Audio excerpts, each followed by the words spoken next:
मेरे प्रिय आत्मन, प्रेम क्या है? जीना और जानना तो आसान है, लेकिन कहना बहुत कठिन है।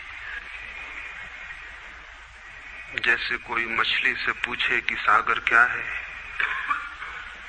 तो मछली कह सकती है ये है सागर, ये रहा, चारों तरफ वही है। लेकिन कोई पूछे कि कहो क्या है, बताओ मत, तो बहुत कठिन हो जाएगा मछली को। आदमी के जीवन में भी जो श्रेष्ठ है, सुंदर है और सत्य है, उसे जिया जा सकता, जाना जा सकता, हुआ जा सकता, लेकिन कहना बहुत मुश्किल है। और दुर्घटना और दुर्भाग्य यह है कि जिसमें जिया जाना चाहिए, जिसमें हुआ जाना चाहिए, उसके संबंध में मनुष्य जाति 5-6 हजार वर्ष से केवल बातें कर रही है। प्रेम की बात चल रही है, प्रेम के गीत गाए जा रहे हैं, प्रेम के भजन गाए जा रहे हैं, और प्रेम का मनुष्य के जीवन में कोई स्थान नहीं है। अगर आदमी के भीतर खोजने जाएं तो प्रेम से ज्यादा असत्य शब्द दूसरा नहीं मिलेगा। और जिन लोगों ने प्रेम को असत्य सिद्ध कर दिया है और जिन्होंने प्रेम की समस्त धाराओं को अवरुद्ध कर दिया है, और बड़ा दुर्भाग्य यह है कि लोग समझते हैं वे ही प्रेम के जन्मदाता भी हैं। धर्म प्रेम की बातें करता है, लेकिन आज तक जिस प्रकार का धर्म मनुष्य जाति के ऊपर दुर्भाग्य की भांति छाया हुआ है, उस धर्म ने ही मनुष्य के जीवन से प्रेम के सारे द्वार बंद कर दिए। और न इस संबंध में पूरब और पश्चिम में कोई फर्क है, न हिंदुस्तान में और न अमेरिका में कोई फर्क है। मनुष्य के जीवन में प्रेम की धारा प्रकट ही नहीं हो पाई, और नहीं हो पाई तो हम दोष देते हैं कि मनुष्य ही बुरा है, इसलिए नहीं प्रकट हो पाई। हम दोष देते हैं कि ये मन ही जहर है, इसलिए प्रकट नहीं हो पाई। मन जहर नहीं है, और जो लोग मन को जहर कहते रहे, उन्होंने ही प्रेम को जहरीला कर दिया, प्रेम को प्रकट नहीं होने दिया। मन जहर हो कैसे सकता है? इस जगत में कुछ भी जहर नहीं है। परमात्मा के सारे उपक्रम में कुछ भी विष नहीं है, सब अमृत है। लेकिन आदमी ने सारे अमृत को जहर कर लिया है, और इस जहर करने में शिक्षक, साधु संत और तथाकथित धार्मिक लोगों का सबसे ज्यादा हाथ है। इस बात को थोड़ा समझ लेना जरूरी है, क्योंकि अगर ये बात दिखाई न पड़े तो मनुष्य के जीवन में कभी भी प्रेम भविष्य में भी नहीं हो सकेगा। क्योंकि जिन कारणों से प्रेम नहीं पैदा हो सका है, उन्हीं कारणों को हम प्रेम प्रकट करने के आधार और कारण बना रहे हैं। हालतें ऐसी हैं कि गलत सिद्धांतों को अगर हजारों वर्ष तक दोहराया जाए तो फिर हम ये भूल ही जाते हैं कि सिद्धांत गलत हैं, और दिखाई पड़ने लगता है कि आदमी गलत है, क्योंकि उन सिद्धांतों को पूरा नहीं कर पा रहा है। मैंने सुना है एक सम्राट के महल के नीचे से एक पंखा बेचने वाला गुजरता था और जोर से चिल्ला रहा था कि अनूठे और अद्भुत पंखे मैंने निर्मित किए हैं। ऐसे पंखे कभी भी नहीं बनाए गए, ये पंखे कभी देखे भी नहीं गए हैं। सम्राट ने खिड़की से झांक के देखा कि कौन है जो अनूठे पंखे ले आया। सम्राट के पास सब तरह के पंखे थे, दुनिया के कोने कोने में जो मिल सकते थे। और नीचे देखा, गलियारे में खड़ा हुआ एक आदमी, साधारण 2-2 पैसे के पंखे होंगे, और चिल्ला रहा है कि अनूठे, अद्वितीय। उस आदमी को ऊपर बुलाया और पूछा कि इन पंखों में क्या खूबी है, दाम क्या है इन पंखों के? उस पंखे वाले ने कहा कि महाराज, दाम ज्यादा नहीं है, पंखे को देखते हुए दाम बहुत कम है, सिर्फ 100 रुपए का पंखा है। सम्राट ने कहा 100 रुपए? ये 2 पैसे का पंखा जो बाजार में जगह जगह मिलता है, 100 रुपए दाम, क्या है इसकी खूबी? उस आदमी ने कहा खूबी ये पंखा 100 वर्ष चलता है, 100 वर्ष के लिए गारंटी है, 100 वर्ष से कम में खराब नहीं होता है। सम्राट ने कहा इसको देख के तो ऐसा लगता है कि सप्ताह भी चल जाए, पूरा तो मुश्किल है। धोखा देने की कोशिश कर रहे हो, सरासर बेईमानी, और वो भी सम्राट के सामने। उस आदमी ने कहा आप मुझे भली भांति जानते हैं, इसी गलिहारे में रोज पंखे बेचता हूं, 100 रुपए दाम है इसके, और अगर 100 वर्ष न चले तो जिम्मेदार मैं हूं, रोज तो नीचे मौजूद होता हूं, और फिर आप सम्राट हैं, आपको धोखा देके जाऊंगा कहां। वो पंखा खरीद लिया गया। सम्राट को विश्वास तो न था, लेकिन आश्चर्य भी था कि यह आदमी सरासर झूठ बोल रहा है, किस बल पर बोल रहा है। पंखा 100 रुपए में खरीद लिया गया और उससे कहा कि 7वें दिन तुम उपस्थित हो जाना। 2-4 दिन में ही पंखे की डंडी बाहर निकल गई, 7वें दिन तो वो बिल्कुल मुर्दा हो गए।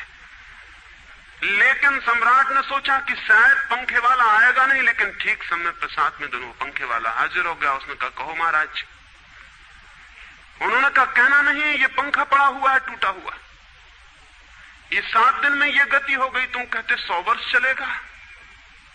पागल हो या धोखेबाज क्या हो। उस आदमी ने कहा कि मालूम होता है आपको पंखा जलना नहीं आता है, पंखा तो 100 वर्ष चलता ही, पंखा तो गारंटीड है, आप पंखा जलते कैसे थे। सम्राट ने कहा और भी सुनो, अब मुझे ये भी सीखना पड़ेगा कि पंखा कैसे किया जाता है। उस आदमी ने कहा कृपा करके बताइए कि इस पंखे की गति 7 दिन में ऐसी कैसे बना दी आपने, किस भांति पंखा किया। सम्राट ने पंखा उठा के करके दिखाया कि इस भांति मैंने पंखा किया है। उस आदमी ने कहा समझ गया, भूल, इस तरह पंखा नहीं किया जाता। सम्राट ने कहा और क्या रास्ता है पंखा जलने का। उस आदमी ने कहा पंखा पकड़िए सामने और सिर को हिलाइए, पंखा 100 वर्ष चलेगा, आप समाप्त हो जाएंगे लेकिन पंखा बचेगा। पंखा गलत नहीं है, आपके जलने का ढंग गलत है। यह आदमी पैदा हुआ है 5-6 हजार या 10,000 वर्ष की संस्कृति का, यह आदमी फल है, लेकिन संस्कृति गलत नहीं है, यह आदमी गलत है। आदमी मरता जा रहा है रोज, और संस्कृति की दुहाई चलती चली जाती है कि महान संस्कृति, महान धर्म, महान सब कुछ, और उसका ये फल है, आदमी उसी संस्कृति से गुजरा है और ये परिणाम है उसका। लेकिन नहीं, आदमी गलत है और आदमी को बदलना चाहिए अपने को। और कोई कहने की हिम्मत नहीं उठाता कि कहीं ऐसा तो नहीं है कि 10,000 वर्षों में जो संस्कृति और धर्म आदमी को प्रेम से नहीं भर पाए, वो संस्कृति और धर्म गलत हो। और अगर 10,000 वर्षों में आदमी प्रेम से नहीं भर पाया, तो आगे कोई संभावना है इसी धर्म और इसी संस्कृति के आधार पर कि आदमी कभी प्रेम से भर जाए। 10,000 वर्षों में जो नहीं हो पाया, वो आगे भी 10,000 वर्षों में होने वाला नहीं है, क्योंकि आदमी यही है, कल भी यही होगा। आदमी हमेशा से यही है और हमेशा यही होगा। और संस्कृति और धर्म जिनके हम नारे दिए चले जाते हैं, संतों और महात्माओं की जिनकी दुहाइयां दिए चले जाते हैं, सोचने के लिए हम तैयार नहीं कि कहीं हमारा बुनियादी चिंतन की दिशा ही तो गलत नहीं है। मैं कहना चाहता हूं कि वो गलत है, और गलत सबूत है ये आदमी। और क्या सबूत होता है? एक बीज को हम बोएं और फल जहरीले और कड़वे हों, तो क्या सब सिद्ध होता है? सिद्ध होता है कि वो बीज जहरीला और कड़वा रहा होगा। हालांकि बीज में पता लगाना मुश्किल है कि उससे जो फल पैदा होंगे वो कड़वे पैदा होंगे। बीज में कुछ खोजबीन नहीं की जा सकती। बीज को तोड़ो फोड़ो, कोई पता नहीं चल सकता कि इससे जो फल पैदा होंगे वो कड़वे होंगे। बीज को वो 100 वर्ष लग जाएंगे, वृक्ष होगा, बड़ा होगा, आकाश में फैलेगा, तब फल आएंगे और तब पता चलेगा कि वे कड़वे। 10,000 वर्ष में संस्कृति और धर्म के जो बीज बोए गए हैं, ये आदमी उसका फल है और ये कड़वा है और घृणा से भरा हुआ है। लेकिन उसी की दुहाई दिए चले जाते हैं हम और सोचते हैं उससे प्रेम हो जाए। मैं आपसे कहना चाहता हूं उससे प्रेम नहीं हो सकता है, क्योंकि प्रेम के पैदा होने की जो बुनियादी संभावना है, धर्मों ने उसकी ही हत्या कर दी है और उसमें ही जहर घोल दिया है। मनुष्य से भी ज्यादा प्रेम पशुओं और पक्षियों में और पौधों में दिखाई पड़ता है, जिनके पास न कोई संस्कृति है न कोई धर्म है। संस्कृत और सुसंस्कृत और सभ्य मनुष्यों की बजाय असभ्य और जंगल के आदमी में ज्यादा प्रेम दिखाई पड़ता है, जिसके पास न कोई विकसित धर्म है, न कोई सभ्यता है, न कोई संस्कृति है। जितना आदमी सभ्य, सुसंस्कृत और तथाकथित धर्मों के प्रभाव में मंदिरों और चर्चों में प्रार्थना करने लगता, उतना ही प्रेम से शून्य क्यों होता चला जाता। जरूर कुछ कारण है, और दो कारणों पर मैं विचार करना चाहता हूं। अगर वे ख्याल में आ जाएं तो प्रेम के अवरुद्ध स्रोत टूट सकते हैं और प्रेम की गंगा बह सकती है। वो हर आदमी के भीतर है, उसे कहीं से लाना नहीं है। प्रेम कोई ऐसी बात नहीं है कि कहीं खोजने जाना है उसे, वो है, वो प्राणों की प्यास है हर एक के भीतर, वो प्राणों की सुगंध है प्रत्येक के भीतर, लेकिन चारों तरफ से परकोटा है उसके और वो प्रकट नहीं हो पाती। सब तरफ पत्थर की दीवार है और वो झरने नहीं फूट पाते। तो प्रेम की खोज और प्रेम की साधना कोई पॉजिटिव, कोई विधायक खोज और साधना नहीं है कि हम जाएं और कहीं प्रेम सीख लें। एक मूर्तिकार एक पत्थर को तोड़ रहा था, कोई देखने गया था कि मूर्ति कैसे बनाई जाती है। उसने देखा कि मूर्ति तो बिल्कुल नहीं बनाई जा रही, सिर्फ छेनी और हथौड़े से पत्थर तोड़ा जा रहा है। तो उस आदमी ने पूछा कि आप क्या कर रहे हैं, मूर्ति नहीं बनाएंगे? मैं तो मूर्ति का बनना देखने आया हूं, आप तो सिर्फ पत्थर तोड़ रहे हैं। उस मूर्तिकार ने कहा कि मूर्ति तो पत्थर के भीतर छिपी है, उसे बनाने की जरूरत नहीं है, सिर्फ उसके ऊपर जो व्यर्थ पत्थर जुड़ा है उसे अलग कर देने की जरूरत है और मूर्ति प्रकट हो जाएगी। मूर्ति बनाई नहीं जाती, मूर्ति सिर्फ आविष्कृत होती है, डिस्कवर होती है, अनावृत होती है, उघाड़ी जाती है। मनुष्य के भीतर प्रेम छिपा है, सिर्फ उघाड़ने की बात है, उसे पैदा करने का सवाल नहीं है, अनावृत करने की बात है। कुछ है जो हमने ऊपर से ओढ़ा हुआ है, जो उसे प्रकट नहीं होने देता। एक चिकित्सक से जाके आप पूछें कि स्वास्थ्य क्या है, और दुनिया का कोई चिकित्सक नहीं बता सकता कि स्वास्थ्य क्या है। बड़े आश्चर्य की बात है, स्वास्थ्य पर ही तो सारा चिकित्सा शास्त्र खड़ा है, सारी मेडिकल साइंस खड़ी है, और कोई नहीं बता सकता कि स्वास्थ्य क्या है। लेकिन चिकित्सक से पूछें कि स्वास्थ्य क्या है, तो वो कहेगा बीमारियों के बाबत हम बता सकते हैं कि बीमारियां क्या हैं, उनके लक्षण हमें पता है, एक एक बीमारी का अलग अलग परिभाषा हमें पता है। स्वास्थ्य का हमें कोई भी पता नहीं है। इतना हम कह सकते हैं कि जब कोई बीमारी नहीं होती तो जो होता है वो स्वास्थ्य है। स्वास्थ्य तो मनुष्य के भीतर छिपा है, इसलिए मनुष्य की परिभाषा के बाहर है।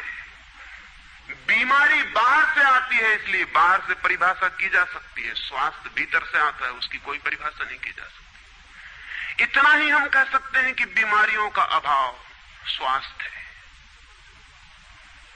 लेकिन ये स्वास्थ्य की कहां परिभाषा हुई? स्वास्थ्य के संबंध में तो हमने कुछ भी ना कहा कि बीमारियां नहीं है, तो बीमारियों के संबंध में कहा। सच ये है कि स्वास्थ्य पैदा नहीं करना होता, या तो छिप जाता है बीमारियों में, या बीमारियां हट जाती हैं तो प्रकट हो जाता है। स्वास्थ्य हम में है, स्वास्थ्य हमारा स्वभाव है। प्रेम हम में है, प्रेम हमारा स्वभाव है। इसलिए ये बात गलत है कि मनुष्य को समझाया जाए कि तुम प्रेम पैदा करो। सोचना यह है कि प्रेम पैदा क्यों नहीं हो पा रहा है, बाधा क्या है, अड़चन क्या है, कहां रुकावट डाल दी गई। अगर कोई भी रुकावट ना हो तो प्रेम प्रकट होगा ही। उसे सिखाने की और समझाने की कोई भी जरूरत नहीं है। अगर मनुष्य के ऊपर गलत संस्कृति और गलत संस्कार की धाराएं और बाधाएं न हो तो हर आदमी प्रेम को उपलब्ध होगा ही, ये अनिवार्यता है। प्रेम से कोई बच ही नहीं सकता, प्रेम स्वभाव है। गंगा बहती है हिमालय से, बहेगी गंगा, उसके प्राण है, उसके पास जल है, वो बहेगी और सागर को खोज ही लेगी। न किसी पुलिस वाले से पूछेगी, न किसी पुरोहित से पूछेगी कि सागर कहां है। देखा किसी गंगा को चौरस्ते पर खड़े होकर पूछते कि सागर कहां है? उसके प्राणों में है छिपी सागर की खोज और ऊर्जा है, तो पहाड़ तोड़ेगी, मैदान तोड़ेगी और पहुंच जाएगी सागर तक। सागर कितने ही दूर हो, कितना ही छिपा हो, खोज ही लेगी। और कोई रास्ता नहीं है, कोई गाइड बुक नहीं है कि जिससे पता लगा ले कि कहां से जाना है, लेकिन पहुंच जाती है। लेकिन बांध बांध दिए जाएं, चारों तरफ परकोटे उठा दिए जाएं, प्रकृति की बाधाओं को तोड़ के तो गंगा सागर तक पहुंच जाती है, लेकिन अगर आदमी की इंजीनियरिंग की बाधाएं खड़ी कर दी जाएं तो हो सकता है गंगा सागर तक न पहुंच पाए। ये भेद समझ लेना जरूरी है। प्रकृति की कोई भी बाधा असल में बाधा नहीं है, इसलिए गंगा सागर तक पहुंच जाती है, हिमालय को काट के पहुंच जाती है।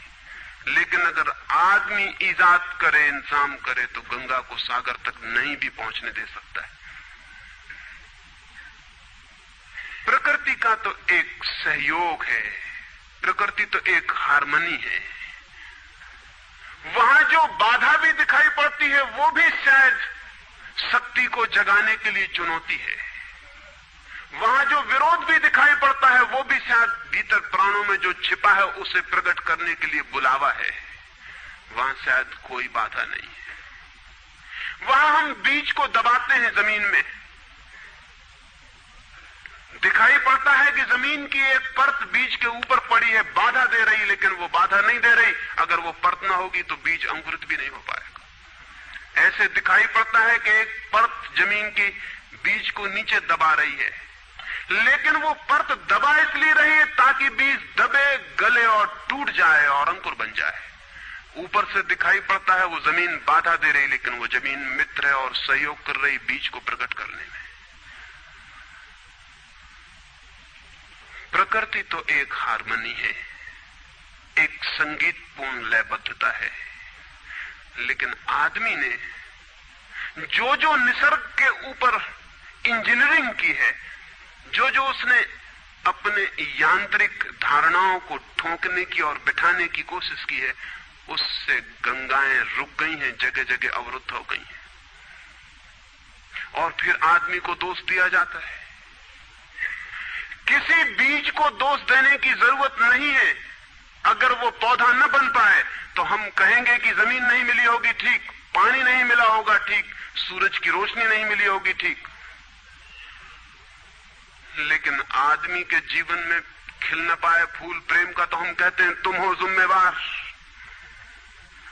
और कोई नहीं कहता कि भूमि ना मिली होगी, ठीक, पानी ना मिला होगा, ठीक, सूरज की रोशनी ना मिली होगी, ठीक, इसलिए यह आदमी का पौधा अवरुद्ध रह गया, विकसित नहीं हो पाया, फूल तक नहीं पहुंच पाया।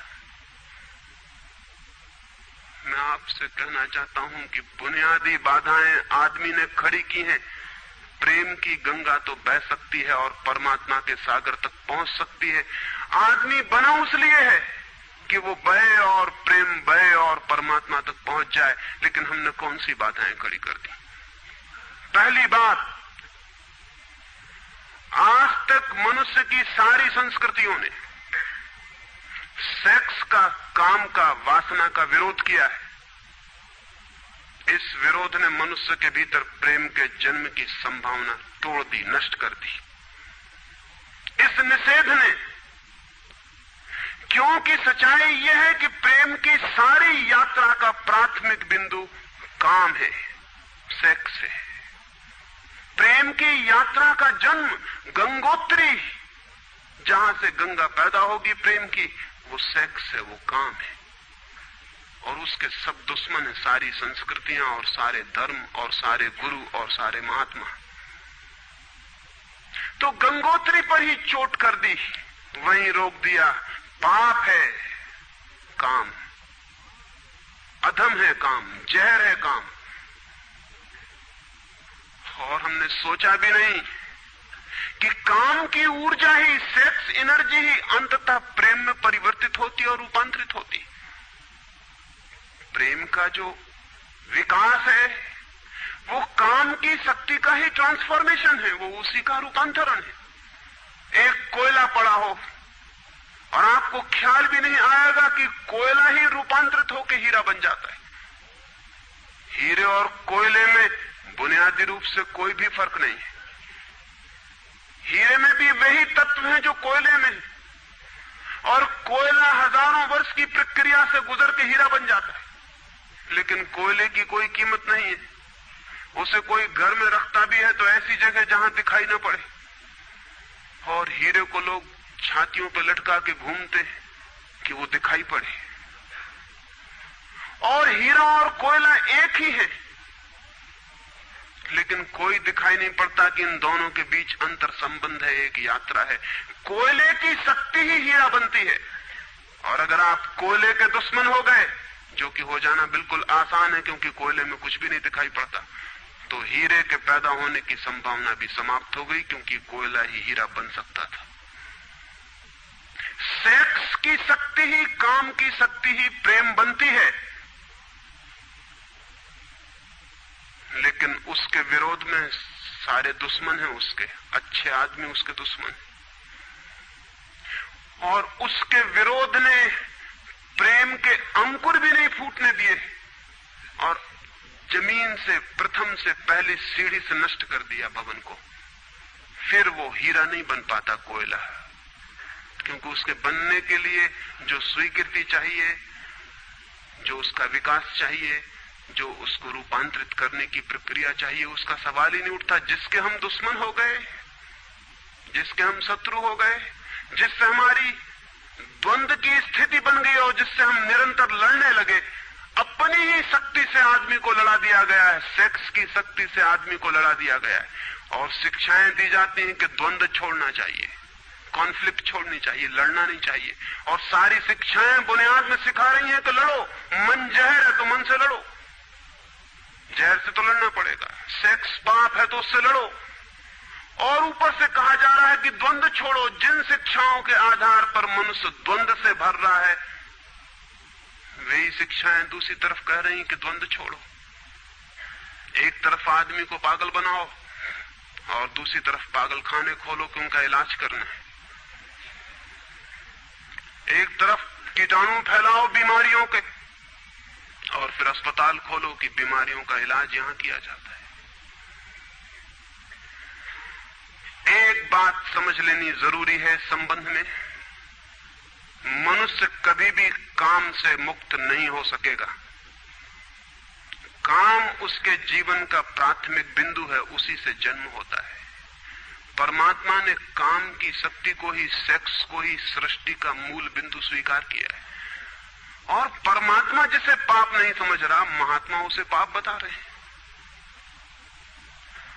अगर परमात्मा उसे पाप समझता है तो परमात्मा से बड़ा पापी इस पृथ्वी पर, इस जगत में, इस विश्व में कोई भी नहीं है।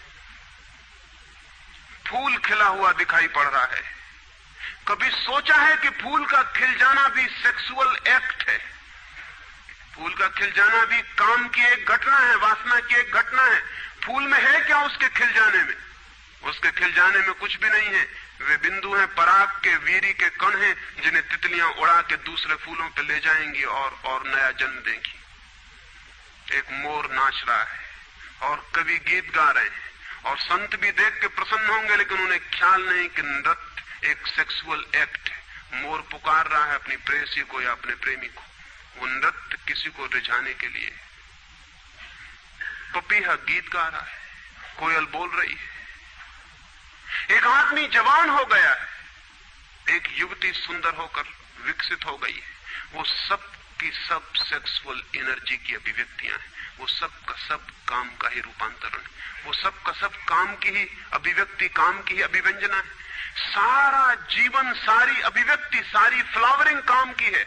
और उस काम के खिलाफ संस्कृति और धर्म आदमी के मन में जहर डाल रहे हैं, उससे लड़ाने की कोशिश कर रहे हैं। मौलिक शक्ति से मनुष्य को उलझा दिया है लड़ने के लिए, इसलिए मनुष्य दीनहीन, प्रेम से रिक्त और थोथा और नाकुछ हो गया है। काम से लड़ना नहीं है, काम के साथ मैत्री स्थापित करनी है और काम की धारा को और ऊंचाइयों तक ले जाना है।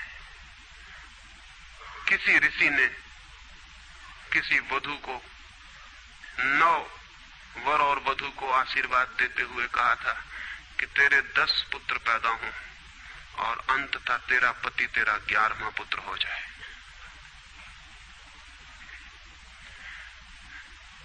वासना रूपांतरित हो तो पत्नी मां बन सकती है, वासना रूपांतरित हो तो काम प्रेम बन सकता है, लेकिन काम ही प्रेम बनता है। काम की ऊर्जा ही प्रेम की ऊर्जा में विकसित होती है, फलित होती है। लेकिन हमने मनुष्य को भर दिया है काम के विरोध में। इसका परिणाम यह हुआ कि प्रेम तो पैदा नहीं हो सका, क्योंकि वो तो आगे का विकास था, काम की स्वीकृति से आता। प्रेम तो विकसित नहीं हुआ और काम के विरोध में खड़े होने के कारण मनुष्य का चित्त ज्यादा से ज्यादा कामुक और सेक्सुअल होता चला गया। हमारे सारे गीत, हमारी सारी कविताएं, हमारे चित्र, हमारी पेंटिंग्स, हमारे मंदिर, हमारी मूर्तियां सब घूम फिर के सेक्स के आसपास केंद्रित हो गई। हमारा मन ही सेक्स के आसपास केंद्रित हो गया। इस जगत में कोई भी पशु मनुष्य की भांति सेक्सुअल नहीं है। मनुष्य 24 घंटे सेक्सुअल हो गया। उठते बैठते सोते जागते सेक्स ही सब कुछ हो गया। उसके प्राण में एक घाव हो गया, विरोध के कारण, दुश्मनी के कारण, शत्रुता के कारण।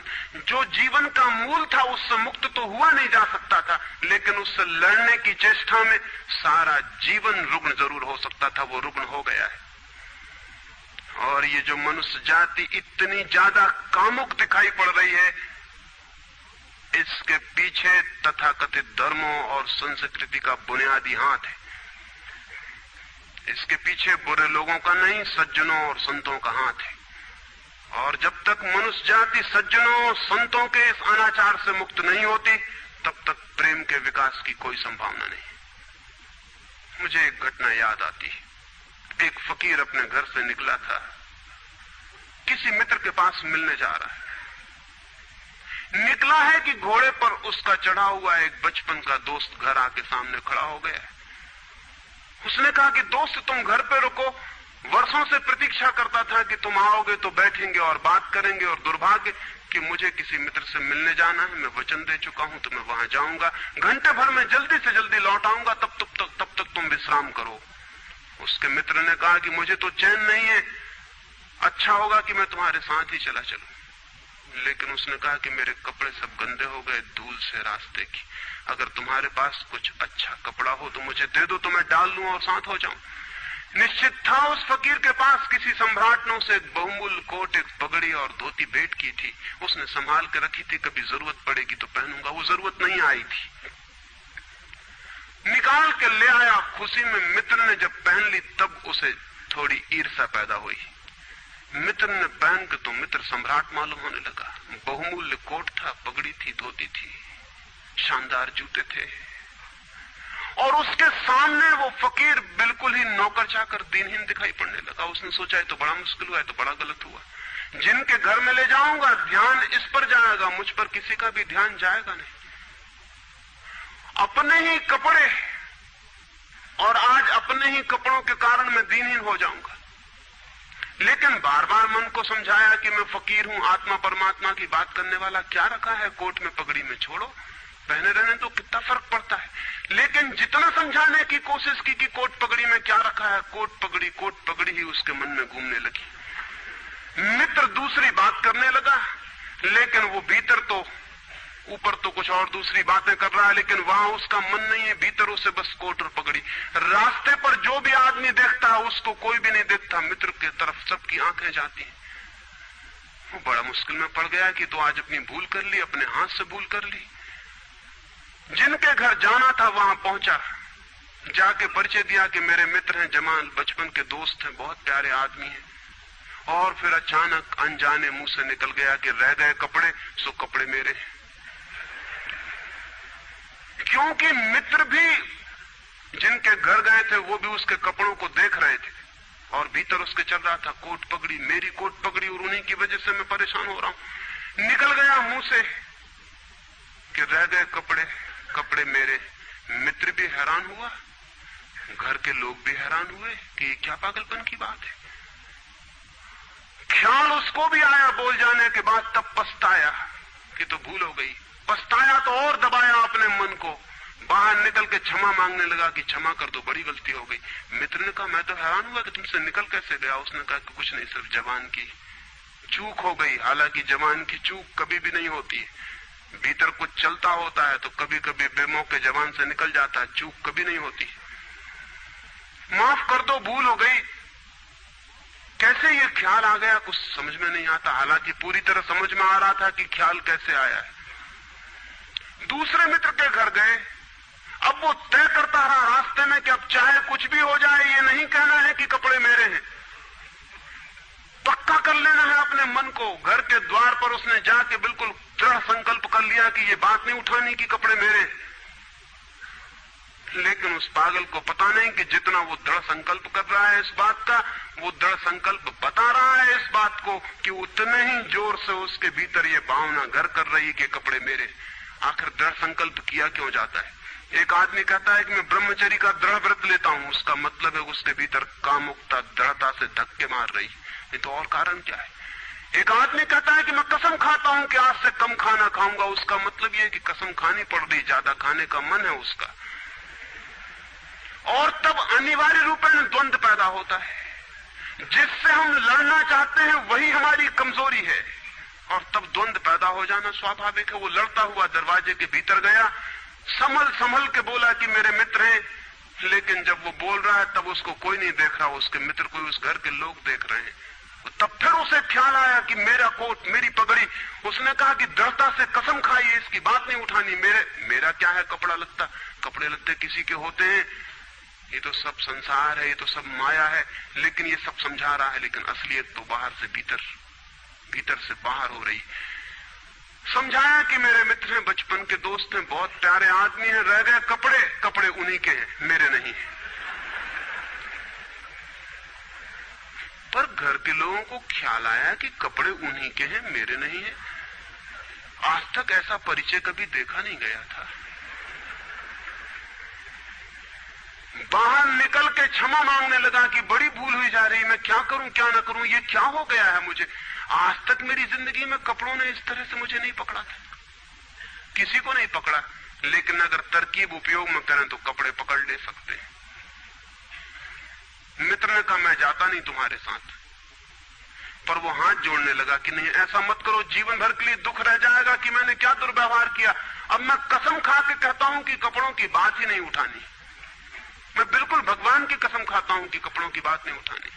और कसम खाने वालों से हमेशा सावधान रहना जरूरी है, क्योंकि जो भी कसम खाता है उसके भीतर उस कसम से भी मजबूत कोई बैठा है जिसके खिलाफ वो कसम खा रहा है। और वो जो भीतर बैठा है वो ज्यादा भीतर है, कसम ऊपर है और बाहर है। कसम चेतन मन से खाई गई है और जो भीतर बैठा है वो अचेतन की परतों तक समाया हुआ है।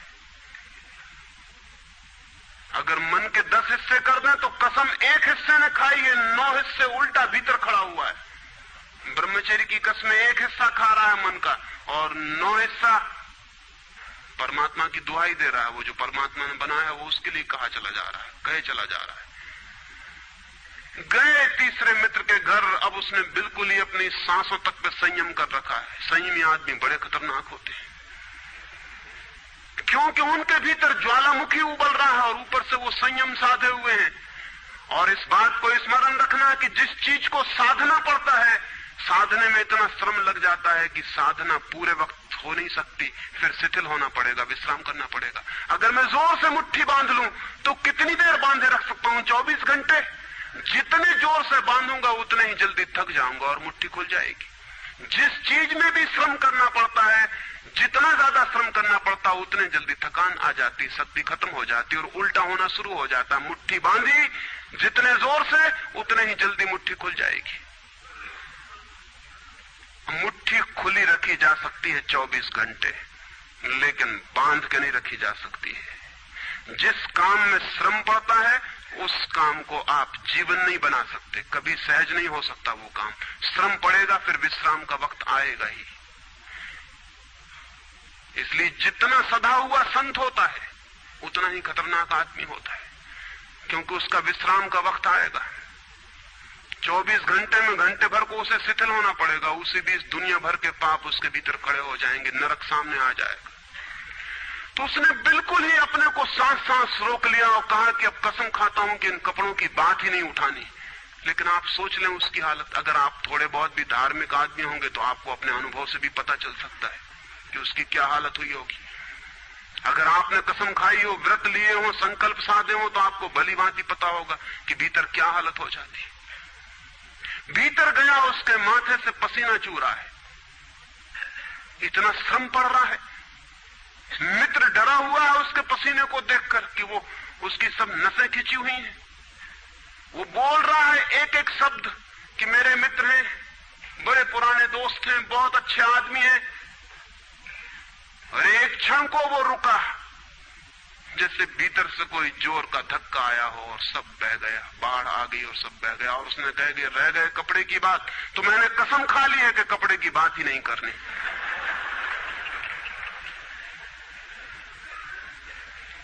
ये जो इस आदमी के साथ हुआ वो पूरी मनुष्य जाति के साथ सेक्स के संबंध में हो गया है। सेक्स को ऑब्सेशन बना दिया, सेक्स को रोग बना दिया, घाव बना दिया और सब विषाक्त कर दिया, सब विषाक्त कर दिया। छोटे छोटे बच्चों को समझाया जा रहा कि सेक्स पाप है, लड़कियों को समझाया जा रहा, लड़कों को समझाया जा रहा कि सेक्स पाप है। फिर ये लड़की जवान होगी, ये लड़का जवान होगा, इनकी शादियां होंगी और सेक्स की दुनिया शुरू होगी और इन दोनों के भीतर ये भाव है कि ये पाप है। और फिर कहा जाएगा स्त्री को कि पति को परमात्मा मान। जो पाप में ले जा रहा उसको परमात्मा कैसे माना जा सकता?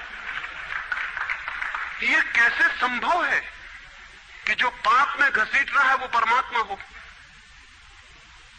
और उस लड़के को कहा जाएगा, उस युवक को कहा जाएगा कि तेरी पत्नी है, तेरी साथनी है, तेरी संगी है। लेकिन जो नरक में ले जा रही, शास्त्रों में लिखा है कि स्त्री नरक का द्वार है। ये नरक का द्वार, संगी और साथनी, ये मेरा आधा अंग, ये नरक की तरफ जाता हुआ आधा अंग मेरा, ये इसके साथ कौन सा सामंजस्य बन सकता है? सारे दुनिया का दाम्पत्य जीवन नष्ट किया है इस शिक्षा ने। और जब दंपति का जीवन नष्ट हो जाए तो प्रेम की कोई संभावना नहीं रही, क्योंकि जब पति और पत्नी प्रेम न कर सके एक दूसरे को, जो कि अत्यंत सहज और नैसर्गिक प्रेम है, तो फिर कौन और किसको प्रेम कर सकेगा? इस प्रेम को बढ़ाया जा सकता है कि पत्नी और पति का प्रेम इतना विकसित हो, इतना उदात्त हो, इतना ऊंचा बने कि धीरे धीरे बांध तोड़ दे और दूसरों तक फैल जाए। ये हो सकता है, लेकिन इसको समाप्त ही कर दिया जाए, तोड़ ही दिया जाए, विषाक्त कर दिया जाए, तो फैलेगा क्या, बढ़ेगा क्या? रामानुज एक गांव में ठहरे थे और एक आदमी ने आके कहा कि मुझे परमात्मा को पाना है। तो उन्होंने कहा कि तूने कभी किसी को प्रेम किया है? उस आदमी ने कहा इस झंझट में मैं कभी पड़ा ही नहीं, प्रेम वगैरह की झंझट मैंने की, मुझे तो परमात्मा को खोजना है। रामानुज ने कहा तूने कभी झंझट ही नहीं की प्रेम की? उसने कहा मैं बिल्कुल सच कहता हूं आपसे। और बेचारा ठीक ही कह रहा था, क्योंकि धर्म की दुनिया में प्रेम एक डिस्क्वालिफिकेशन, एक अयोग्यता है। तो उसने सोचा कि अगर मैं कहूं किसी को प्रेम किया तो वो कहेंगे भी प्रेम प्रेम छोड़, ये राग वाग छोड़, अभी अगर पहले इन सबको छोड़ के आ तब इधर आना। तो उस बेचारे ने किया भी हो तो वो कहता गया कि मैंने नहीं किया, नहीं किया। ऐसा कौन आदमी होगा जिसने थोड़ा बहुत प्रेम नहीं किया हो? रामानुज ने तीसरी बार पूछा कि तू कुछ तो बता, थोड़ा बहुत भी, कभी भी किसी को? उसने कहा माफ करिए, आप क्यों बात बात वही बात पूछे चले जा रहे हैं? मैंने प्रेम की तरफ आंख उठा के नहीं देखा, मुझे तो परमात्मा को खोजना है। तो रामानुज ने कहा मुझे क्षमा कर, तू कहीं और खोज, क्योंकि मेरा अनुभव यह है कि अगर तूने किसी को प्रेम किया हो तो उस प्रेम को फिर इतना बड़ा जरूर किया जा सकता है कि वो परमात्मा तक पहुंच जाए। लेकिन अगर तूने प्रेम ही नहीं किया तो तेरे पास कुछ है ही नहीं जिसको बड़ा किया जा सके। बीज ही नहीं है तेरे पास जो वृक्ष बन सके। तो तू जा कहीं और पूछ। और जब पति और पत्नी में प्रेम न हो, जिस पत्नी ने अपने पति को प्रेम न किया हो और जिस पति ने अपनी पत्नी को प्रेम न किया हो, वे बेटों को, बच्चों को प्रेम कर सकते हैं तो आप गलती में हैं। पत्नी उसी मात्रा में बेटे को प्रेम करेगी जिस मात्रा में उसने अपने पति को प्रेम किया है, क्योंकि ये बेटा पति का ही फल है, उसका ही प्रतिफलन है, उसका ही रिफ्लेक्शन है। ये इस बेटे के प्रति जो प्रेम होने वाला है वो उतना ही होगा जितना उसने पति को चाहा और प्रेम किया हो। ये पति की ही मूर्ति है जो फिर नई होकर वापस लौट आई है। अगर पति के प्रति प्रेम नहीं है तो बेटे के प्रति प्रेम सच्चा कभी भी नहीं हो सकता। और अगर बेटे को प्रेम नहीं किया गया, पालना पोसना और बड़ा कर देना प्रेम नहीं है, तो बेटा मां को कैसे प्रेम कर सकता है, बाप को कैसे प्रेम कर सकता है?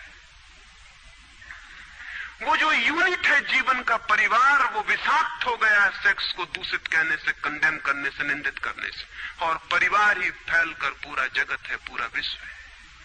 और फिर हम कहते हैं कि प्रेम बिल्कुल दिखाई नहीं पड़ता। प्रेम कैसे दिखाई पड़ेगा? हालांकि हर आदमी कहता है कि मैं प्रेम करता हूं, मां कहती है, पत्नी कहती है, बाप कहता है, भाई कहता है, बहन कहती है, मित्र कहते हैं कि हम प्रेम करते हैं। सारी दुनिया में हर आदमी कहता है कि हम प्रेम करते हैं, और दुनिया में इकट्ठा देखो तो प्रेम कहीं दिखाई ही नहीं पड़ता। इतने लोग अगर प्रेम करते हैं तो दुनिया में तो प्रेम की वर्षा हो जानी चाहिए थी, प्रेम के फूल ही फूल खिल जाने चाहिए थे, प्रेम के दिए ही दिए जल जाते, घर घर प्रेम का दिया होता तो दुनिया में इकट्ठी इतनी रोशनी होती प्रेम की। लेकिन वहां तो घृणा की रोशनी दिखाई पड़ती है, क्रोध की रोशनी दिखाई पड़ती है, युद्धों की रोशनी दिखाई पड़ती है, प्रेम का तो कोई पता नहीं चलता। झूठी है ये बात, और ये झूठ जब तक हम मानते चले जाएंगे तब तक सत्य की दिशा में खोज भी नहीं हो सकती। कोई किसी को प्रेम नहीं कर रहा है, और जब तक काम के निसर्ग को परिपूर्ण आत्मा से स्वीकृति नहीं मिलती तब तक कोई किसी को प्रेम कर भी नहीं सकता है। मैं आपसे कहना चाहता हूं कि काम दिव्य है, डिवाइन है। सेक्स की शक्ति परमात्मा की शक्ति है, ईश्वर की शक्ति है। इसीलिए तो उससे ऊर्जा पैदा होती है और नया जीवन विकसित होता है। वही तो सबसे रहस्यपूर्ण शक्ति है, वही तो सबसे ज्यादा मिस्टीरियस फोर्स है। उससे दुश्मनी छोड़ दें। अगर आप चाहते हैं कि कभी आपके जीवन में प्रेम की वर्षा हो जाए, उससे दुश्मनी छोड़ दें, उसे आनंद से स्वीकार करें, उसकी पवित्रता को स्वीकार करें, उसकी धन्यता को स्वीकार करें, और खोजें उसमें और गहरे, तो आप हैरान हो जाएंगे। जितनी पवित्रता से काम की स्वीकृति होगी उतना ही काम पवित्र होता चला जाता है, और जितनी अपवित्रता और पाप की दृष्टि से काम से विरोध होगा, काम उतना ही पापपूर्ण और कुरूप होता चला जाता है। जब कोई अपनी पत्नी के पास ऐसे जाए जैसे कोई मंदिर के पास जाता है, जब कोई पत्नी अपने पति के पास ऐसे जाए जैसे सच में कोई परमात्मा के पास जाता है, क्योंकि जब दो प्रेमी काम से निकट आते हैं, जब वे संभोग से गुजरते हैं, तब सच में ही वे परमात्मा के मंदिर के निकट से गुजर रहे हैं। वहीं परमात्मा काम कर रहा है उनकी उस निकटता में, वहीं परमात्मा की सृजन शक्ति काम कर रही है। और मेरी अपनी दृष्टि यह है कि मनुष्य को समाधि का, ध्यान का जो पहला अनुभव मिला हो कभी भी मनुष्य के इतिहास में, तो वो संभोग के क्षण में मिला है और कभी नहीं। संभोग के क्षण में ही पहली बार ये स्मरण आया है आदमी को कि इतने आनंद की वर्षा हो सकती है। और जिन्होंने सोचा, जिन्होंने मेडिटेट किया, जिन लोगों ने काम के संबंध पर और मैथुन पर चिंतन किया और ध्यान किया, उन्हें यह दिखाई पड़ा कि काम के क्षण में, मैथुन के क्षण में, संभोग के क्षण में मन विचारों से शून्य हो जाता है। एक क्षण को मन के सारे विचार रुक जाते हैं, और वो विचारों का रुक जाना और वो मन का ठहर जाना ही आनंद की वर्षा का कारण होता है। तब उन्हें सीक्रेट मिल गया, राज मिल गया कि अगर मन को विचारों से मुक्त किया जा सके किसी और विधि से भी, तो भी इतना ही आनंद मिल सकता है। और तब समाधि और योग की सारी व्यवस्थाएं विकसित हुई, जिनमें ध्यान और सामायिक और मेडिटेशन और प्रेयर, इनकी सारी व्यवस्थाएं विकसित हुई। इन सब के मूल में संभोग का अनुभव है। और फिर मनुष्य को अनुभव हुआ कि बिना संभोग में जाए भी चित्त शून्य हो सकता है, और जो रस की अनुभूति संभोग में हुई थी वो बिना संभोग के भी बरस सकती है। फिर संभोग क्षणिक हो सकता है, क्योंकि शक्ति और ऊर्जा का वो निकास और बहाव है, लेकिन ध्यान सतत हो सकता है। तो मैं आपसे कहना चाहता हूं कि एक युगल संभोग के क्षण में जिस आनंद को अनुभव करता है, एक योगी 24 घंटे उस आनंद को अनुभव करने लगता है। लेकिन इन दोनों आनंदों में बुनियादी विरोध नहीं है, और इसलिए जिन्होंने कहा कि विषयानंद और ब्रह्मानंद भाई भाई हैं, उन्होंने जरूर सत्य कहा है। वे सहोदर हैं, एक ही उदर से पैदा हुए हैं, एक ही अनुभव से विकसित हुए, उन्होंने निश्चित ही सत्य कहा है। तो पहला सूत्र आपसे कहना चाहता हूं, अगर चाहते हैं कि पता चले कि प्रेम तत्व क्या है, तो पहला सूत्र है काम की पवित्रता, दिव्यता, उसकी ईश्वरीय अनुभूति की स्वीकृति, उसको परम हृदय से, पूर्ण हृदय से अंगीकार।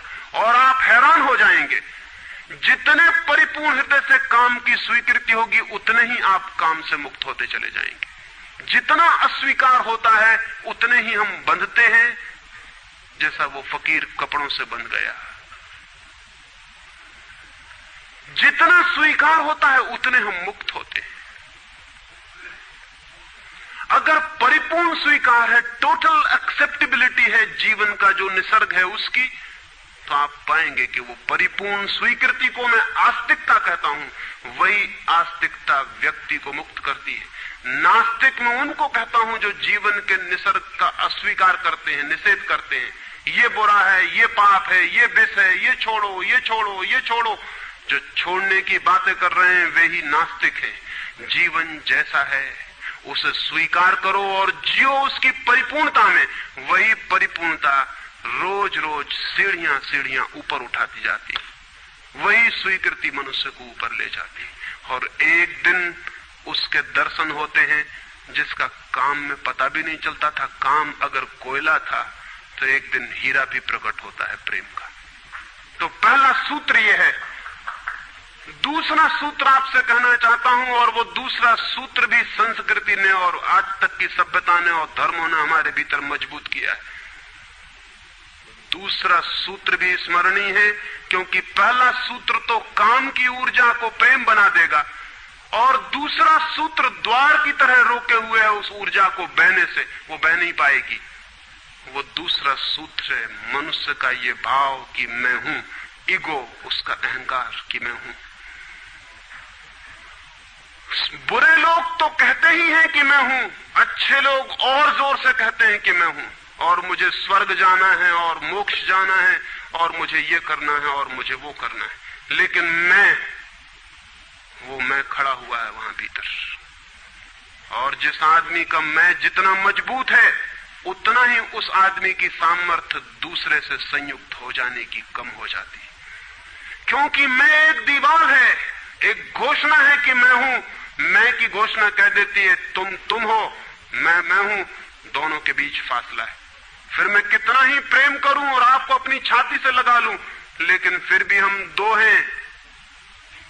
छातियां कितनी ही निकट आ जाएं, फिर भी बीच में फासला है। मैं हूं, तुम हो। इसलिए निकटतम अनुभव भी निकट नहीं ला पाते। शरीर पास बैठ जाते हैं, आदमी दूर दूर बने रह जाते हैं। जब तक भीतर मैं बैठा हुआ है, तब तक दूसरे का भाव नष्ट नहीं होता। शास्त्र ने कहीं एक अद्भुत वचन कहा है कि दी अदर इज हेल। वो जो दूसरा है वही नरक है। लेकिन शास्त्र ने ये नहीं कहा कि why the other is other. वो दूसरा क्यों है? वो दूसरा इसलिए है कि मैं हूं, और जब तक मैं हूं तब तक दुनिया में हर चीज दूसरी है, अन्य है, भिन्न है। और जब तक भिन्नता है तब तक प्रेम का अनुभव नहीं हो सकता। प्रेम है एकात्म का अनुभव। प्रेम है इस बात का अनुभव कि गिर गई दीवार और दो ऊर्जाएं मिल गई और संयुक्त हो गई। प्रेम है इस बात का अनुभव कि एक व्यक्ति और दूसरे व्यक्ति की सारी दीवारें गिर गईं और प्राण संयुक्त हुए, मिले और एक हो गए। जब यही अनुभव एक व्यक्ति और समस्त के बीच फलित होता है तो उस अनुभव को मैं कहता हूं परमात्मा, और जब दो व्यक्तियों के बीच फलित होता है तो उसे मैं कहता हूं प्रेम। अगर मेरे और किसी दूसरे व्यक्ति के बीच ये अनुभव फलित हो जाए कि हमारी दीवारें गिर जाएं, हम किसी भीतर के तल पर एक हो जाएं, एक संगीत, एक धारा, एक प्राण, तो ये अनुभव है प्रेम। और अगर ऐसा ही अनुभव मेरे और समस्त के बीच घटित हो जाए कि मैं विलीन हो जाऊं और सब और मैं एक हो जाऊं, तो ये अनुभव है परमात्मा। इसलिए मैं कहता हूं प्रेम है सीढ़ी और परमात्मा है उस यात्रा की अंतिम मंजिल। ये कैसे संभव है कि दूसरा मिट जाए? जब तक मैं न मिटूं तब तक दूसरा कैसे मिट सकता है? वो दूसरा पैदा किया है मेरे मैं की प्रतिध्वनि ने। जितने जोर से मैं चिल्लाता हूं कि मैं, उतने ही जोर से वो दूसरा पैदा हो जाता है। वो दूसरी प्रतिध्वनि है, उस तरफ इको हो रही मेरे मैं की। और ये अहंकार, ये ईगो द्वार पर दीवार बन के खड़ी है। और मैं है क्या? कभी सोचा आपने कि ये मैं है क्या? आपका हाथ है मैं, आपका पैर है, आपका मस्तिष्क है, आपका हृदय है, क्या है आपका मैं? अगर आप एक क्षण भी शांत हो के भीतर खोजने जाएंगे कि कहां है मैं, कौन सी चीज है मैं, तो आप एकदम हैरान रह जाएंगे। भीतर कोई मैं खोजे से मिलने को नहीं। जितना गहरा खोजेंगे उतना ही पाएंगे भीतर एक सन्नाटा और शून्य है। वहां कोई आई नहीं, वहां कोई मैं नहीं, वहां कोई ईगो नहीं। एक भिक्षु नागसेन को एक सम्राट मिलिंद ने निमंत्रण दिया था कि तुम आओ दरबार में। तो जो राजदूत गया था निमंत्रण देने, उसने नागसेन को कहा कि भिक्षु नागसेन, आपको बुलाया है सम्राट मिलिंद ने, मैं निमंत्रण देने आया हूं। तो नागसेन कहने लगा मैं चलूंगा जरूर, लेकिन एक बात विनय कर दूं, पहले ही कह दूं कि भिक्षु नागसेन जैसा कोई है नहीं। ये केवल एक नाम है, काम चलाऊ नाम है। आप कहते हैं तो मैं चलूंगा जरूर, लेकिन ऐसा कोई आदमी कहीं है नहीं। राजदूत ने जाके सम्राट को कह दिया कि बड़ा अजीब आदमी है वो कहने लगा कि मैं चलूंगा जरूर, लेकिन ध्यान रहे कि भिक्षु नागसेन जैसा कहीं कोई है नहीं, ये केवल एक काम चलाऊ नाम है। सम्राट ने कहा अजीब सी बात है, जब वो कहता है मैं चलूंगा, आएगा वो आया भी रथ पर बैठकर।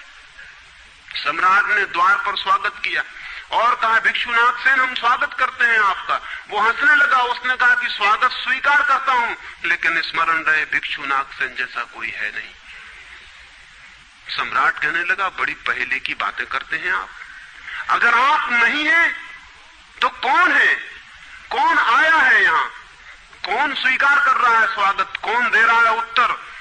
नागसेन मुड़ा और उसने कहा कि देखते हैं सम्राट मिलिंद, ये रथ खड़ा है जिस पर मैं आया। सम्राट ने कहा ये रथ है।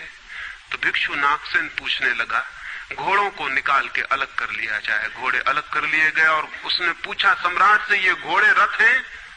सम्राट ने कहा घोड़े कैसे रथ हो सकते हैं? घोड़े अलग कर दिए गए। सामने के डंडे जिनसे घोड़े बंधे थे खिंचवा लिए गए। उसने पूछा कि ये रथ हैं? सिर्फ दो डंडे कैसे रथ हो सकते हैं? डंडे अलग कर दिए गए। चाक निकलवा लिए और कहा ये रथ है। सम्राट ने कहा ये चाक है, ये रथ नहीं है। और एक एक अंग रथ का निकलता चला गया और एक एक अंग पर सम्राट को कहना पड़ा कि नहीं ये रथ नहीं है।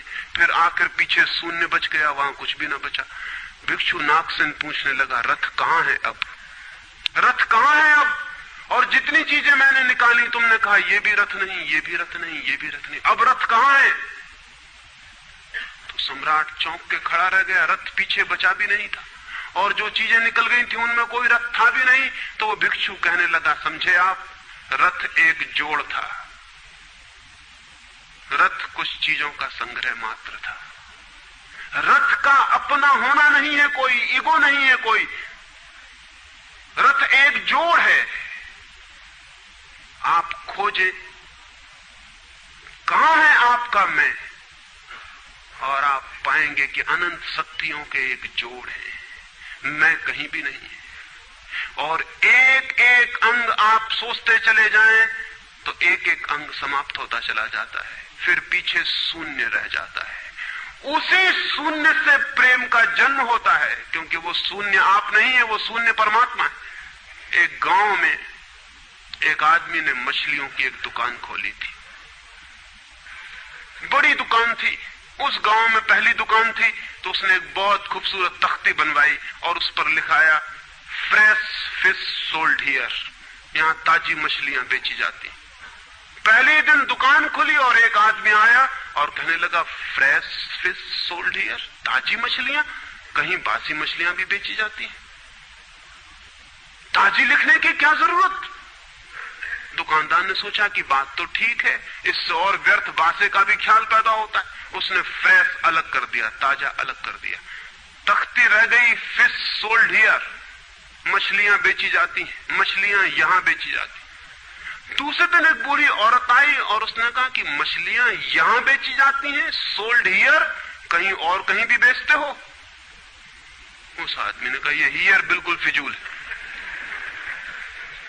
उसने तख्ती पर एक शब्द और अलग कर दिया, रह गया फिश सोल्ड। तीसरे दिन एक आदमी आया, वो कहने लगा फिश सोल्ड, मछलियां बेची जाती हैं, मुफ्त भी देते हो क्या? आदमी ने कहा ये सोल्ड भी बेकार। उस सोल्ड को भी अलग कर दिया। अब रह गई वहां तख्ती फिश। एक बुढ़ा आया और कहने लगा फिश, अंधे को भी मील भर दूर से बांस मिल जाती है, ये तख्ती काहे के लिए लटकाई हुई है यहां? फिश भी चली गई, खाली तख्ती रह गई वहां। और एक आदमी आया और उसने कहा ये तख्ती किस लिए लगाई है, इससे दुकान पे आड़ पड़ती। वो तख्ती भी चली गई, वहां कुछ भी नहीं रह गया। इलिमिनेशन होता गया, एक एक चीज हटती चली गई, पीछे जो शेष रह गया शून्य।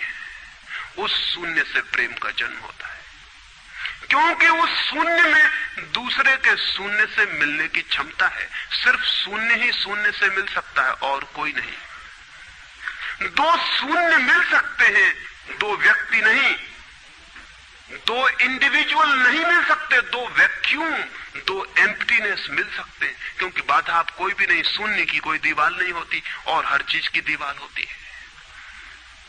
तो दूसरी बात स्मरणीय है, व्यक्ति जब मिटता है नहीं रह जाता, पाता है कि हूं ही नहीं, जो है वो मैं नहीं हूं, जो है वो सब है। तब द्वार गिरता है, दीवार टूटती है और तब वो गंगा बहती है जो भीतर छिपी है और तैयार है। वो शून्य की प्रतीक्षा कर रही कि कोई शून्य हो जाए तो उससे बह उठूं।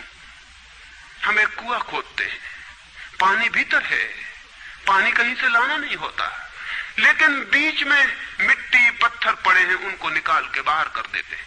करते क्या है हम? करते हैं हम एक शून्य बनाते हैं, एक खाली जगह बनाते हैं, एक एम्प्टीनेस बनाते हैं। कुआं खोदने का मतलब है खाली जगह बनाना, ताकि खाली जगह में जो भीतर छिपा हुआ पानी है वो प्रकट होने के लिए जगह पा जाए, स्पेस पा जाए। वो भीतर है, उसको जगह चाहिए प्रकट होने को, जगह नहीं मिल रही, भरा हुआ है कुआं मिट्टी पत्थर से। मिट्टी पत्थर हमने अलग कर दिए, वो पानी उबल के बाहर आ गया। आदमी के भीतर प्रेम भरा हुआ है, स्पेस चाहिए, जगह चाहिए जहां वो प्रकट हो जाए। और हम भरे हुए हैं अपने मैं से। हर आदमी चिल्लाया चला जा रहा है मैं, और स्मरण रखें जब तक आपकी आत्मा चिल्लाती है मैं, तब तक आप मिट्टी पत्थर से भरे हुए कुएं हैं। आपके कुएं में प्रेम के झरने नहीं फूटेंगे, नहीं फूट सकते। मैंने सुना है एक बहुत पुराना वृक्ष था, आकाश में सम्राट की तरह उसके हाथ फैले हुए थे। उस पर फूल आते थे तो दूर दूर से पक्षी सुगंध लेने आते हैं, उस पर फल लगते थे तो तितलियां उड़ती। उसकी छाया, उसके फैले हाथ, हवाओं में उसका वो खड़ा रूप आकाश में बड़ा सुंदर था। एक छोटा बच्चा उसकी छाया में रोज खेलने आता था। उस बड़े वृक्ष को उस छोटे बच्चे से प्रेम हो गया। बड़ों को छोटों से प्रेम हो सकता है अगर बड़ों को पता ना हो कि हम बड़े हैं। वृक्ष को कोई पता नहीं था कि मैं बड़ा हूं। ये पता सिर्फ आदमी को होता है, इसलिए उसका प्रेम हो गया। अहंकार हमेशा अपने से बड़ों को प्रेम करने की कोशिश करता है। अहंकार हमेशा अपने से बड़ों से संबंध जोड़ता है। प्रेम के लिए कोई बड़ा छोटा नहीं, जो आ जाए उसी से संबंध जुड़ जाता है। वो एक छोटा सा बच्चा खेलता आता था उस वृक्ष के पास, उस वृक्ष का उससे प्रेम हो गया। लेकिन वृक्ष की शाखाएं ऊपर थी, बच्चा छोटा था, तो वृक्ष अपनी शाखाएं उसके लिए नीचे झुका था ताकि वो फल तोड़ सके, फूल तोड़ सके। प्रेम हमेशा झुकने को राजी है, अहंकार कभी भी झुकने को राजी नहीं। अहंकार के पास जाएंगे तो अहंकार के हाथ और ऊपर उठ जाएंगे ताकि आप उन्हें छू न सके, क्योंकि जिसे छू लिया जाए वो छोटा आदमी है। जिसे न छुआ जा सके, दूर सिंहासन पर दिल्ली में हो, वो आदमी बड़ा आदमी है। वो वृक्ष के शाखाएं नीचे झुकाती जब वो बच्चा खेलता हुआ आता, और जब बच्चा उसके फूल तोड़ लेता तो वृक्ष बहुत खुश होता, उसके प्राण आनंद से भर जाते। प्रेम जब भी कुछ दे पाता है तब खुश हो जाता है, अहंकार जब भी कुछ ले पाता है तभी खुश होता है। फिर वो बच्चा बड़ा होने लगा। वो कभी उसकी छाया में सोता, कभी उसके फल खाता, कभी उसके फूलों का ताज बना के पहनता और जंगल का सम्राट हो जाता है। प्रेम के फूल जिसके पास भी बरसते हैं वही सम्राट हो जाता है, और जहां भी अहंकार गिरता है वहीं सब अंधकार हो जाता है, आदमी दीन और दरिद्र हो जाता है। वो लड़का फूलों का ताज पहनता और नाचता, और वृक्ष बहुत खुश होता, उसके प्राण आनंद से भर जाते, हवाएं सनसनाती और वो गीत गाता है। फिर लड़का और बड़ा हुआ, वो वृक्ष के ऊपर भी चढ़ने लगा, उसकी शाखाओं से झूलने भी लगा, वो उसकी शाखाओं पर विश्राम भी करता, और वृक्ष बहुत आनंदित होता। प्रेम आनंदित होता है जब प्रेम किसी के लिए छाया बन जाता है। अहंकार आनंदित होता है जब किसी की छाया छीन लेता है। लेकिन लड़का बड़ा होता चला गया, दिन बढ़ते चले गए। जब लड़का बड़ा हो गया तो उसे और दूसरे काम भी दुनिया में आ गए, महत्वाकांक्षाएं आ गई, उसे परीक्षाएं पास करनी थी, उसे मित्रों को जीतना था। वो फिर कभी कभी आता, कभी नहीं भी आता, लेकिन वृक्ष उसकी प्रतीक्षा करता कि वो आए, वो आए। उसके सारे प्राण पुकारते कि आओ आओ। प्रेम निरंतर प्रतीक्षा करता है कि आओ आओ। प्रेम एक प्रतीक्षा है, एक अवेटिंग है। लेकिन वो कभी आता, कभी नहीं आता, तो वृक्ष उदास हो जाता है।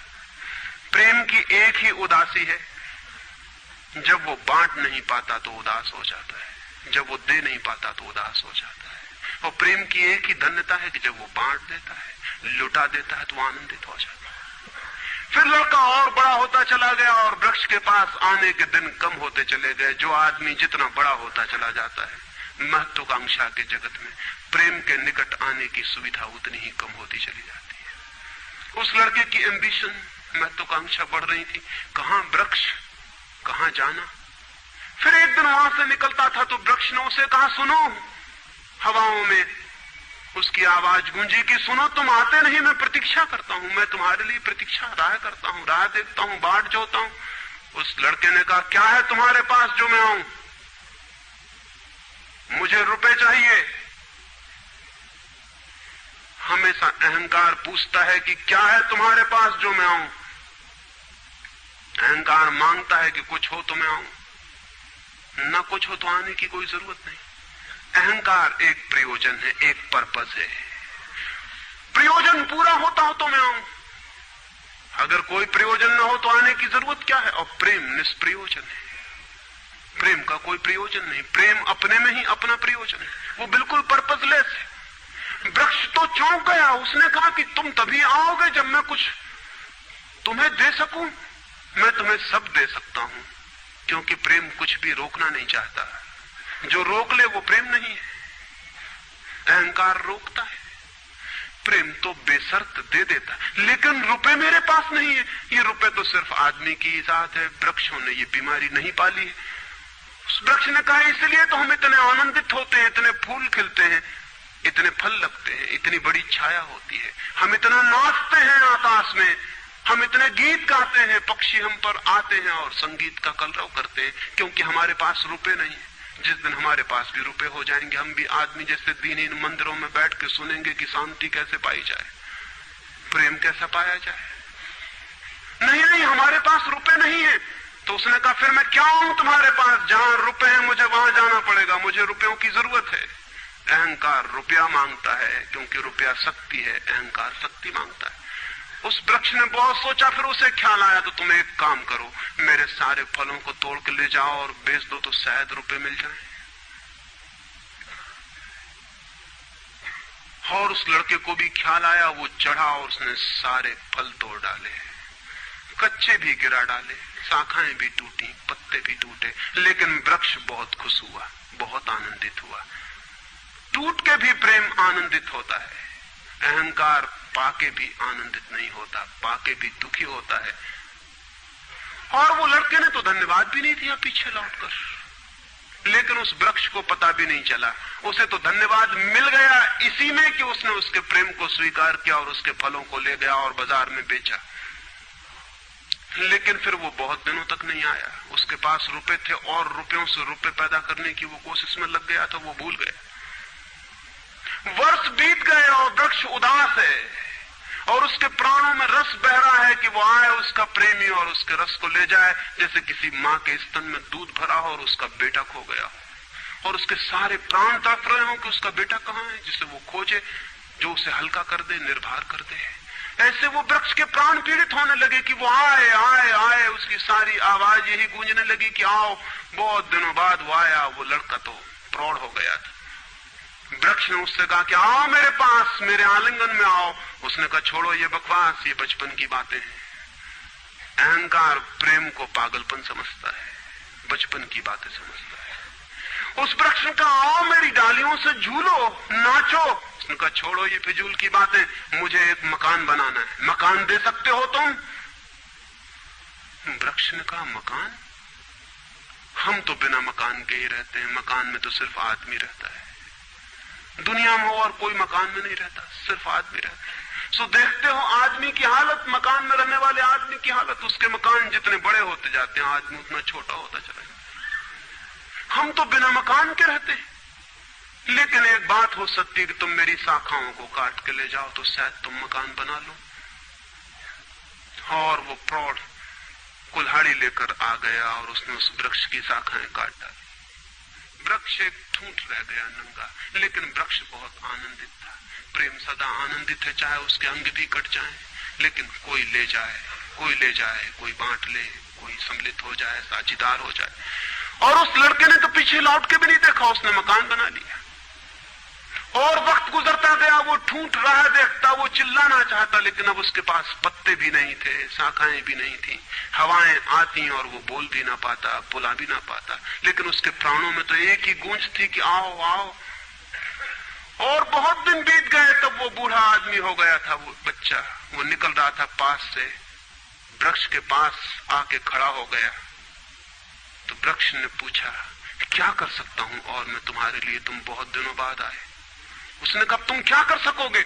मुझे दूर देश जाना है धन कमाने के लिए, मुझे एक नाव की जरूरत है। तो उसने कहा तुम मुझे और काट लो तो मेरी इस पीड़ से नाव बन जाएगी और मैं बहुत धन्य होऊंगा कि मैं तुम्हारी नाव बन सकूं, तुम्हें दूर देश ले जा सकूं। लेकिन तुम जल्दी लौट आना और सकुशल लौट आना, मैं तुम्हारी प्रतीक्षा करूंगा। और उसने आरे से उस वृक्ष को काट डाला। तब वो एक छोटा सा ठूंठ रह गया और वो दूर यात्रा पर निकल गया। और वो ठूंठ भी प्रतीक्षा करता रहा कि वो आए आए, लेकिन अब उसके पास कुछ भी नहीं देने को। शायद वो नहीं आएगा, क्योंकि अहंकार वहीं आता है जहां कुछ पाने को है। अहंकार वहां नहीं जाता जहां कुछ पाने को नहीं। मैं उस ठूंठ के पास एक रात मेहमान हुआ था, तो वो ठूंठ मुझसे बोला कि वो मेरा मित्र अब तक नहीं आया और मुझे बड़ी पीड़ा होती, कहीं नाव डूब ना गई हो, कहीं वो भटक ना गया हो, कहीं किसी दूसरे किनारे पर विदेश में कहीं भूल ना गया हो, कहीं वो डूब ना गया हो, कहीं वो समाप्त ना हो गया हो। एक खबर मुझे भर कोई ला दे, अब मैं मरने के करीब हूं, एक खबर भर आ जाए कि वो सकुशल है, फिर कोई बात नहीं, फिर सब ठीक है। अब तो मेरे पास देने को कुछ भी नहीं है, इसलिए बुलाऊं भी तो शायद वो नहीं आएगा, क्योंकि वो लेने की ही भाषा समझता है। अहंकार लेने की भाषा समझता है, प्रेम देने की भाषा है। इससे ज्यादा और कुछ मैं नहीं कहूंगा। जीवन एक ऐसा वृक्ष बन जाए और उस वृक्ष की शाखाएं अनंत तक फैल जाएं, सब उसकी छाया में हो और सब तक उसकी बाह फैल जाए, तो पता चल सकता है कि प्रेम क्या है। प्रेम का कोई शास्त्र नहीं है, न कोई परिभाषा है, न प्रेम का कोई सिद्धांत है। तो मैं बहुत हैरानी में था कि क्या कहूंगा आपसे कि प्रेम क्या है, तो बताना मुश्किल है। आके बैठ सकता हूं, अगर मेरी आंखों में दिखाई पड़ जाए तो दिखाई पड़ सकता है, अगर मेरे हाथों में दिखाई पड़ जाए तो दिखाई पड़ सकता है। मैं कह सकता हूं यह है प्रेम, लेकिन प्रेम क्या है? अगर मेरी आंख में न दिखाई पड़े, मेरे हाथ में न दिखाई पड़े, तो शब्दों से बिल्कुल भी दिखाई नहीं पड़ सकता है कि प्रेम क्या है।